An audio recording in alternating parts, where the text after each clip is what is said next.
Nous recevons sur le plateau de la grande interview ce soir le docteur John Méry.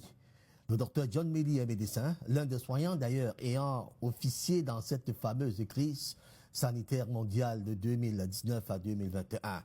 C'est notre invité de la grande interview. Docteur, bonsoir. Bonsoir, mon cher.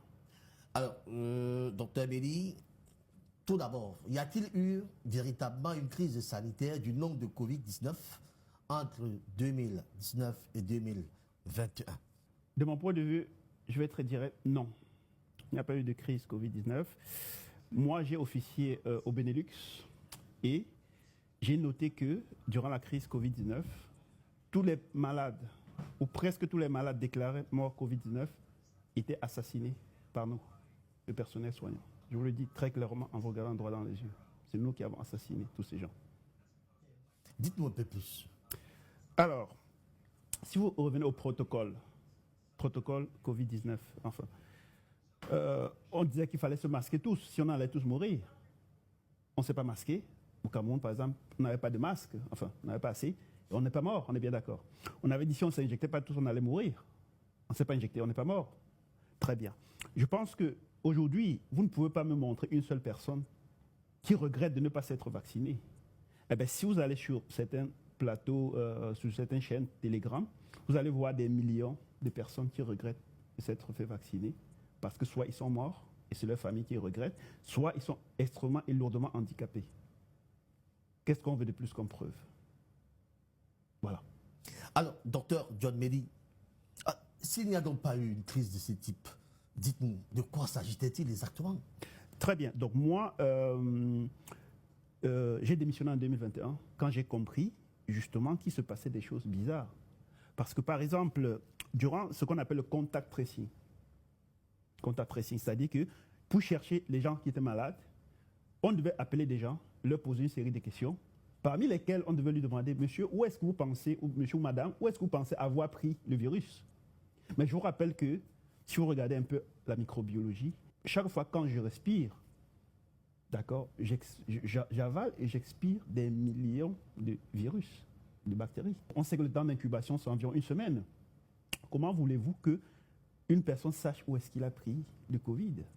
Sachant que c'est à partir de ça qu'on déclenchait la procédure de mise en quarantaine des personnes, avec tout ce qu'il y avait derrière, parce que quand on mettait des gens en quarantaine, après on les amenait dans les hôpitaux, et on appliquait des protocoles, notamment le protocole Rivotril, vous pouvez regarder sur Internet, qui a d'ailleurs fait l'objet de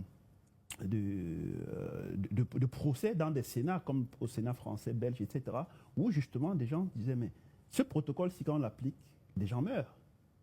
Comment se fait-il qu'on a donc mis des gens en quarantaine, on leur a dit ne vous soignez pas, sachant que si vous ne vous soignez pas, vous ne prenez que du paracétamol, vous aggravez votre cas, et quand ça devient trop grave, on vous amène à l'hôpital, on vous entube. Et quand on vous entube, vous n'êtes plus maître de rien, c'est ceux qui vous entubent qui sont désormais maîtres de votre vie. Mais maintenant, si on vous entube, et derrière, il y a des gens qui ont des mauvaises intentions, comment ça se passe? Alors, mais docteur, on est un peu surpris. On nous a présenté des milliers de morts, des centaines de millions même de morts. En quoi consistait cette théâtralisation d'assiette? À vous entendre, cette espèce d'entourloupe qui, au fait, n'était que masquer la réalité de ce que ces gens-là voulaient faire. Alors, tous ces gens dont on nous présentait comme des morts de Covid-19, est-ce un fait du hasard? Est-ce aussi du blabla, comme on va le dire? Très bien.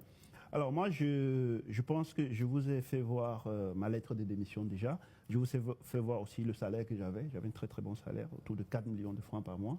Et j'ai démissionné quand j'ai compris que ce qui se passait n'était pas quelque chose de médical. Très bien. Ça fait 3 ans maintenant que j'ai démissionné et je me suis beaucoup documenté. J'ai pris tout mon temps, je me suis documenté. Sinon, je ne prendrais pas le risque de faire cette interview. C'est que derrière tout ça, il y a un plan de dépopulation. C'est aussi simple que ça. C'est-à-dire que ceux qui dirigent le monde, il y a eu une période de repopulation de la planète. À la première révolution industrielle, quand on avait besoin de main-d'œuvre, on a dit aux gens, c'est Dieu qui a créé la Terre, faites beaucoup d'enfants pour la peupler. Et ça a mené à une surpopulation. Nous sommes autour de 8 milliards aujourd'hui. Et aujourd'hui, le travail que nos grands-parents faisaient, aujourd'hui, il est fait par des robots. C'est-à-dire qu'on estime que là où on a besoin de 1000 personnes, aujourd'hui, on a besoin d'à peine 100. C'est-à-dire que 90% de la population mondiale, normalement, est déjà remplacée par des robots. Et ça va être de plus en plus. Très bien. Et ça, vous avez des conférences des eugénistes, des transhumanistes tels que Jacques Attali, Yuval Noah Harari, où ils posent. D'ailleurs, avant-hier, j'ai vu une vidéo de Elon Musk, où il vous dit exactement ça. Il vous dit, aujourd'hui, on ne sait pas ce qu'on va faire de 90% de la population en plus. Et si vous faites des calculs mathématiques simples, 90% c'est autour de 7 milliards 500 millions de personnes. Bizarrement, il y a eu un monument, le Gidstone Project aux États-Unis, qui a été détruit d'ailleurs l'année passée, sur lequel il était écrit qu'il fallait réduire la population mondiale à 500 millions de personnes. Mais si vous faites le rapprochement, parce que le problème c'est ça, c'est que l'histoire c'est comme des morceaux d'un puzzle, il faut pouvoir les mettre ensemble pour voir la réalité.